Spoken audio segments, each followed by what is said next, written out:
Welcome to Global Music Mayhem, where it's all about the music. Hi guys, welcome back for another reaction video. Today I am revisiting one of my 80s favorites, rock and roll. I'm talking specifically Canadian rock and roll, Loverboy. Oh my gosh. The hit makers, you know, loving every minute of it. Turn Me Loose, Working for the Weekend. You know, the guys put out a new album in 2014 called Unfinished Business, and they're a band that consistently tours still. Like, they just go out and they play their hits on their tours, you know. And I love these guys. I like to see them whenever I get the chance to see them. And, you know, they put out a new single. That was totally unexpected. So I haven't had a chance to listen to it. It came out on the 13th, and I'm going to take a listen to it with you guys and see what it's all about. But, you know, the guys are out on tour this year. Again, they're going to be doing a tour with REO Speedwagon and Styx that kicks off early summer. I cannot wait for this tour. I'm like, I love these three bands too, so it's going to be a fun tour. But Loverboy, I love Loverboy, so it's always fun to see something new come out of these guys. And let's just dive into the single. If you've not heard of the guys before, you know, join me in discovering them. I'm always wondering, like, when I'm overseas at festivals in the summer, why I don't ever see Loverboy on any of the festivals that I go to, because they were such an iconic 80s band. A lot of the festivals I go to, these iconic 80s bands, that I'm surprised that I don't see them on some of these festivals I go to. Again, like, it's really makes me wonder. So if you guys are festival bookers, why haven't you booked Loverboy? Because I'd love to see them out there when I'm out there cruising around the countryside, checking out your festivals too. So yeah, let's dig into this new single and see what the guys are doing with it. And hey, it's going to prep us for the festivals and concert season to come, right? So let's go.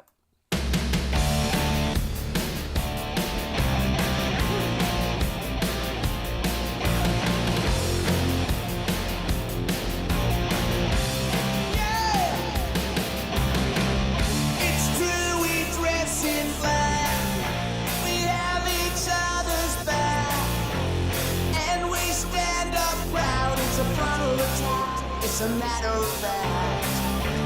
Think about me and you. Couldn't stop if we wanted to. It's a bond that can't be broken, never broken. Look at me, can you hear me? Tell me you can feel me. Look at me, can you see me? Tell me you can heal me. I need a release. Can't you see I'm down on my knees? Say it like you mean it. I'm needing you to feed it. You better believe it. Now you need a release.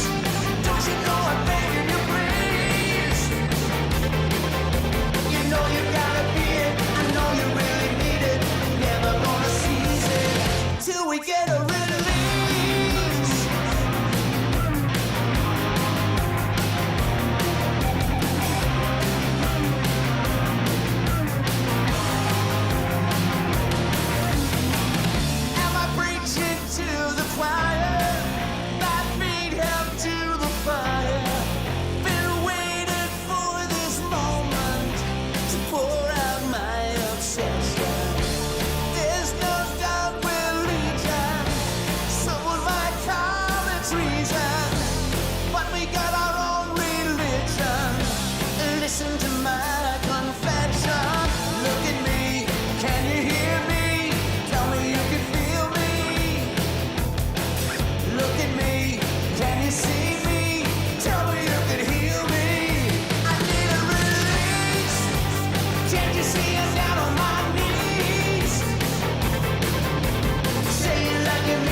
Better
So if you've not heard of Loverboy before, you might just kind of just dig into their sound and that's what you hear and that's what you think that they're totally about. But, over the years, they've had different sounds, like some albums that fell flat, some that just really took off and went really wild. It took me like to about the 2-minute mark to really kind of get into the song because I was really listening to hear like what they were doing and thinking of all the stuff I've heard from them before and kind of the sound that they're doing, because some of it's the traditional elements of Loverboy and some of them are just a little more modern from what their sound normally is. I mean, with their last album that came out in 2014, Unfinished Business, they had some songs on there that felt kind of different. But they had a lot of like really Loverboy songs. But when you get in there, there's a song War Bride. And I can kind of see like you get these like songs they take a little more of a chance on. And I feel like that this is what this new song is. Kind of the song release is kind of more of like one taking a chance to do something feels like somewhat like Loverboy, but then has something new and modern. I like it, so I'm looking forward to seeing if maybe there's something new coming. Is there a new album being spent off of this new single coming? What are they doing? Because, when people get a certain place in their career, they're not always writing all the time. So I wonder if that means we're going to get a new album from Loverboy. I would love to see another album because, like I said, the last one blew me away, and I still like Unfinished Business was such a great album. So if you are new to Loverboy, go back and explore all their old stuff from the 80s because there's so much good stuff out there. But reach out to the new stuff that they've done, in the 2014, and they had another album that had a rock and roll revival in 2012. Go and see what these guys are up to because they've got really good music, and they're always, like I said, one of the rock bands that I look forward to hearing something from and just seeing them live. Like I don't care if they play nothing but their hits because that was the music of my teen soundtrack. So I love what they're doing all the time, and it's so much fun. And, we have a local Loverboy cover band here. So, you go out and catch bands that like you love the music of. So yeah, there is a thing up here in the Pacific Northwest for sure for Loverboy, but I know around the USA there is. And I'd like to know, for those of you who are not in the USA, do you know of Loverboy? Because I wonder how big they were, because it's that weird like phenomena. Like somebody could be really huge in one area of the world, but not in others. So have you guys outside of the USA and of course outside of Canada, because we know Canada, your boys. So if you're a Canuck, you cannot chime in on this one. We know you know Loverboy. But for the rest of you outside of, say Canada and the United States, do you know Loverboy? What was your first experience with their music? Have you seen them live before? Have you seen them somewhere overseas? Let me know what the thermometer is for this band around the world, because I would love to find out. And if you're just coming to them for the first time, please, I beg you, go look at their old stuff and listen to them and come back and let me know what you think of this band. I mean, it's that 80s classic sound and lots of synths, lots of fun. Some cheesy songs, some just fun rocking songs, iconic. Like Working for the Weekend was my Friday song. Like you'd hear the whistle on our radio station, woo woo, and then they'd play like Fred Flintstone, and then like, hey, it's Friday, and then you would get da da da, everybody's working for the, like that just kind of was the theme around here. So I'd like to know what you guys know about this band outside of here and also in the States. If you love Loverboy, just sound off, let us know, let them know how much you love them. I think these guys don't get enough people talking about them for sure. So let's do our part and make sure that people know that Loverboy's got a new song out there. But fire away. And if you guys are going to be out at one of these gigs for REO Speedwagon, Styx, and Loverboy, let me know. I have tickets for the Seattle show, which is in Auburn at the White River Amphitheater. So I hope to see some of your familiar faces out there and some new faces out there around this band's out on tour. So until the next time, you guys, go give Loverboy some love and check out all of what they're up to. See you guys later. Bye.